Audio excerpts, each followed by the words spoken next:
Happy 4th of July weekends, friends.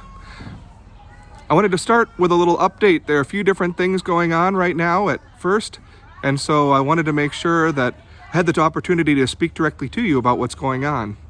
Well, so the first thing is, this weekend, the 4th of July weekend, the Minneapolis Area Synod will be leading worship, and we'll get to hear from Pastor Kelly Chapman. And I couldn't be more excited to hear from such a gifted preacher who's been a pastor until recently in North Minneapolis for literally decades. So I look forward to hearing from him, and you'll see the resources for worship there on the website. And then the other thing to look forward to is that after this holiday weekend, we'll be looking to start a sermon series. The Wildfire Collaborative, our Vacation Bible School, is going to be all together, and it's going to be spread out over 5 weeks. And we thought it would be a great opportunity to speak about some of the same topics, not just on a kid level, but also on an adult level. And so these themes are full of hope and peace and life, and so you'll see some of these different topics come through in the coming weeks, but it'll be a 5-week series. Now, that'll bring us to middle of August, and I think you might be aware that we're working towards InPerson Worship, and so middle of August is one of our next big milestones. We're hoping that we'll be able to work towards worship in the sanctuary, even though I think we might take a week or two of practice for the worship leadership, the musicians and myself and Deacon.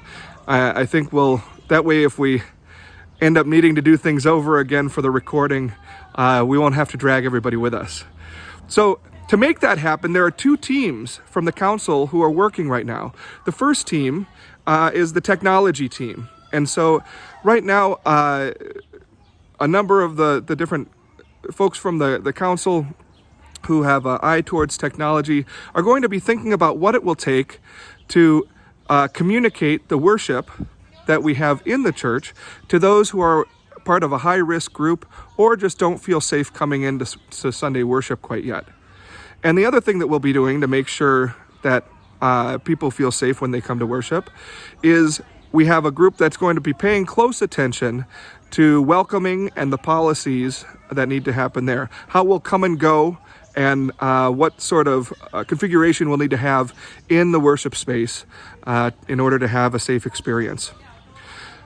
Well, I'm really looking forward to getting to know more of the congregation face to face, and to that end, there will be more announcements coming. Hopefully soon we'll be able to make some more opportunities for in-person coffees or visits and that sort of thing. But most of all, I'm giving thanks for all of you and in your patience and your faithfulness during this really strange time to be church together. Well, God bless you, and thanks again. Happy 4th. Take care. Bye-bye.